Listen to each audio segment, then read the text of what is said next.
السلام عليكم، مرحبا بكم في وصفات حمزة للطبخ. ان شاء الله تكونوا كامل بخير. وصفتنا لنهار اليوم راح تكون مادلين سهل اقتصادي بمكونات كاين في كل دار ويقطع كمية كبيرة مع تزيين بسيط. وصفة ناجحة 100%، يجي اسفنجي وخفيف ريشة، تقدروا تديروه كمشروع للمقاهي ولا للمحلات، مشروع ناجح 100%.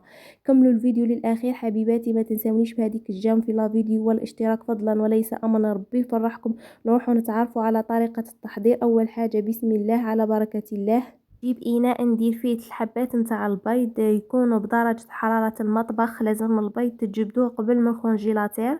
نزيد قرصة ملح مع مغرف صغيرة لافاني، وندير كاس سكر عادي، حجم الكاس 220 مليلتر. ودرت عطر اللافاني، تقدروا ما ديروش، ديروا غير مغرف صغيرة لافاني.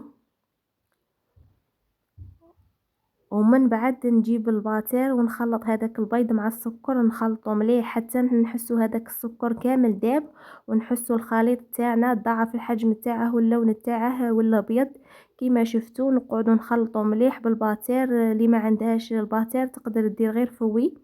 وهنا كي دام معايا السكر وبياض الخليط، رايحه ندير عليه ربع كاس نتاع الزيت، ونبدا ندير في الزيت غير بشويه، ديرها على شكل خيط باه المادلين نتاعنا يجي خفيف ريشه. وكي كملت الكميه كامل نتاع الزيت، ونكمل نخلط بالباتير مليح. ومن بعد نزيد ربع كاس حليب يكون دافي، نفس الكاس اللي كيلت به السكر والزيت، ونكمل نخلط بالباتر حتى يندمجوا كامل المكونات. وهنا صاي نحبس من الباتر. دير مع الاول كاس فارينه، لازم تغربلوا الفارينه تاعكم والخميره. درت كامل الكاس نتاع الفارينه اللي كنت غربلته، ونزيد الكاس الثاني نتاع الفارينه، ورايحه نزيد ساشي ونص خميره كيميائيه ما يعادل 15 غرام.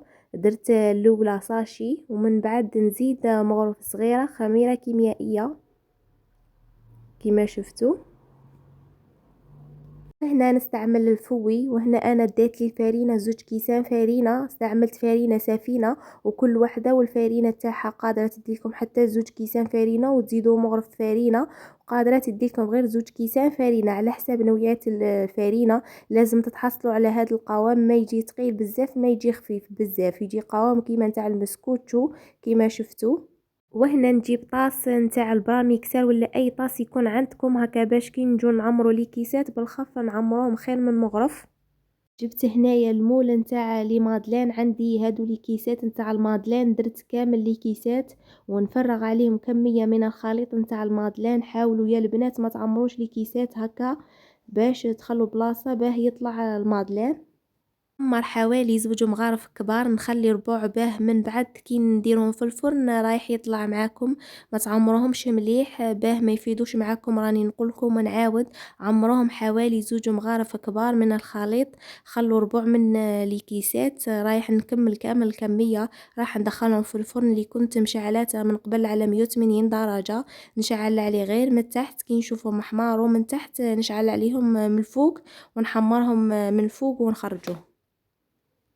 المادلين تاعنا بعد ما طاب كيما راكم تشوفوا جاو ما شاء الله، جاو طالعين، جاو خفاف بزاف بزاف. رايح تشوفوا من بعد نقسم معكم حبه تشوفوا من الداخل كيفاش جات خفيفه اسفنجيه ما شاء الله. وصفه ناجحه 100%، جربوها البنات على ضمانتي. رايح نقلع كامل الحبات باه نزيد ندير واحده اخرين. الحبات بيض دارت لي كميه كبيره، وصفه اقتصاديه خاصه لاصحاب المشاريع، تقدروا ديروها كمشروع مربح. شفتوا رايح نكمل كامل الكمية اللي عندي ونديرهم يطيبوا. وهنا بعد ما كملتهم كامل وطيبتهم شوفوا كيفاه طابوا ما شاء الله. رايحة نزينهم بالمعجون، عندي معجون وكاوكاو ايفيلي. نجيب حبة نتاع المادلين، نجيب بانسو، ونبدا ندير في الوجه نتاع المادلين كما شفتوا، ونزينه بالكاوكاو ايفيلي. وهنا التزيين اختياري، زينوهم واش يكون عندكم اخواتاتي، انا زينتهم واش كان عندي. تقدروا بجوز الهند، تقدروا بالشيكولا، لكم الاختيار. أنا بعد ما زينتهم كامل لي مادلين جاو ما شاء الله يا البنات وصفة جد اقتصادية بالحبات بيض دارت لي كمية كبيرة ما شاء الله. جاو ما شاء الله من الداخل جاو خفاف ريشة مع واحد البنة جات فيهم صدقوني من أروع ما يكون. رايح نقسم معاكم حبة شوفوا كيفاه جاو خفاف ريشة. وصفة من أروع ما يكون. البنات متأكدة راح تعجبكم ان شاء الله. الوصفة نتاع اليوم نالت اعجابكم. اذا عجبتكم ما تنساونيش بهذيك الجيم والاشتراك. ربي يحفظكم خواتاتي العزاز، وتبارطاجوا الفيديو مع اصدقائكم وتفعلوا زر الجرس باش يوصلكم كل جديد ان شاء الله. ما عليا غير نقولكم تهلاو في رواحكم، نتلاقاو في وصفات اخرى ان شاء الله. مع السلامة.